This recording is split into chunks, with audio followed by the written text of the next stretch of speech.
Greetings, loves. It is I, Tacticool Girlfriend. Welcome back to the channel. I hope everybody's doing well. Today for you, I have a review of the Holosun EPS Pistol Optic. This is a fairly new development that is pretty hot in the market, and it's pretty hard to get for probably some really good reasons. I also have some thoughts and my experience that I've had with this optic so far that I want to share with you, so without further ado, let's get into it. Also, full disclosure as always, what is my relationship to Holosun? Well, I don't really have one. They did send me this optic for free to try out, to be fair, but no other goods or funds were exchanged. I don't have any investment in selling anything on this channel. I am just trying out gear as much as I can and reporting my findings to you. As always, I will give you the most brutal and honest review as I possibly can. Now let me just talk about my Holosun EPS. I have this mounted to my Gen 5 Glock 19 with a slide cut by Wagerworks. This Holosun EPS is the 6 MOA red dot version with no solar panel. There's a bunch of different options out there. That's simply what I chose for my purposes, and I've ran about 1,500 rounds through it. So this is by no means a long-term exhaustive review. This is just initial impressions. Now, if there are any important updates or findings that I feel are relevant to share with you, I certainly will keep you all apprised in the future. Now let's talk a little bit about the specs on this optic. First of all, the body is made out of 7075 T6 aluminum, so it's really nice and robust, it's lightweight, and it's corrosion resistant. Furthermore, this is an enclosed emitter design, meaning that the emitter is in a fully sealed system from glass to glass. There is no debris that can get in and obfuscate that reticle. That's really huge. I've ran into this problem a lot with open emitter designs at the range, especially when I'm in the rain, and that's a huge problem. So this optic is far more reliable than those designs, and it's also just easier to clean because the way the glass is situated in the actual body. This optic uses the Holosun K footprint, and it sits really nice and low on the slide, allowing you to use a lot of stock iron sights without having to have any issues with co-witnessing. That's really nice to have something like that out of the box, and furthermore, if you do have an RMR footprint, they do include an adapter plate for that. The EPS is rated at IPX8 water resistance, which is absolutely solid, and it only weighs 1.4 ounces. As far as the glass goes, the window that it provides is really generous, especially for an optic this small. When I'm looking through it, it really feels a lot bigger than it really is, and that's really good. One minor gripe I do have about the rear glass on here is that it is not recessed into the body, so it is completely exposed and not protected by it. I don't know if that's a big deal. The glass is probably very robust. I haven't had any issues personally, but that is a minor gripe. But on the flip side, it is, as a result, a lot easier to clean. As far as the tint on the glass goes, it's kind of like the RMR, where it is a bluish tint, but it's definitely lighter than the RMR, and therefore it is clearer, lighter, and overall just has better light transmission in my experience. As far as distortion on the glass goes, it's minimal if not at all detectable for practical purposes. It's definitely less than the 509, and that's really good. Furthermore, I did find that the parallax was either undetectable or non-existent.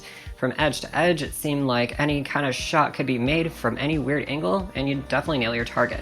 In terms of the reticle itself, you have a lot of choices. You can choose between red and green reticles, and they come in 6 MOA dot, 2 MOA dot for extra crispy long-range action, or the Holosun MRS. And those are all excellent reticles. They're all subjective to your purposes, and neither of them are better than the other. Just need to choose what's best for you. Now, in terms of adjustments, each adjustment, every click on this optic, is 1.5 MOA. So it's not very granular, but honestly for a handgun, that's perfectly fine in my opinion. The EPS is powered by a 1620 battery, which is accessible from a tray that pulls out the side of the chassis, so therefore you don't have to take the optic off your gun in order to get the battery replaced, and then you don't have to re-zero it as a consequence. Furthermore, the battery is rated to last up to 50,000 hours, which is huge. There's lots of really good features on this, including the 8 daylight and 4 night vision settings. It also uses shake-awake technology, and furthermore, you can get the solar-powered version, so you have a backup power supply for your optic. Now, in terms of durability, this optic is still fairly fresh. I haven't ran it through any rigorous testing. Sage Dynamics is usually who I would defer to if you have any question about durability on optics. He did run this through vigorous testing, and it passed everything with flying colors.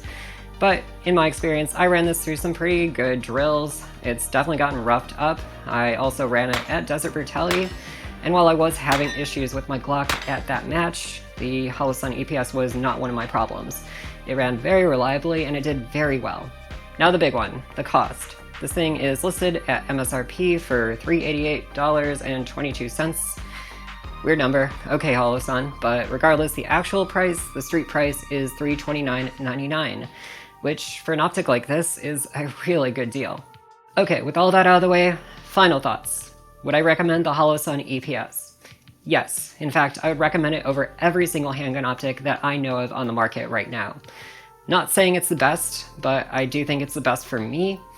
I'm on team enclosed emitter, and I think that open emitter designs are perfectly fine. They work in a lot of environments well, but I have personally ran into a lot of issues, and it's just not for me. If I can get a closed emitter, I absolutely will, and this thing does everything that it's supposed to do very well. I honestly have almost no complaints about this whatsoever. I haven't been this excited about the release of an optic until, I guess since the Holosun ACSS Vulcan, and Holosun just keeps making really good stuff. They keep innovating and they keep making their optics better and better and better. I like to see that because the optic market in general is extremely stagnant. I'm not seeing very much good stuff come out right now. Not very much that's very exciting at least, and this is definitely one of those exceptions. So, I strongly recommend the EPS. They also make the EPS Carry if you got a subcompact. It's basically just a shrunk down version of this, and so honestly, if you need any kind of handgun optic, this is the one I would always recommend. And that wraps up my review of the Holosun EPS. I really hope you enjoyed this, and I hope it was useful to some of you out there. If you did, please be sure to like, subscribe, and hit that notification bell too. As always, I also want to give a huge shout out to everyone who is keeping this channel alive on Patreon. I work a day job, I actually lose money in this channel, and everything that I can recoup is greatly appreciated. If you want to go help out, you can always go to patreon.com/tacticalgf. The biggest contributors are named at the end of the video. And that's all the mailbox, the death talk that I got for you today. I really appreciate you all tuning in. Please be good to each other out there. And as always, please take care. Bye!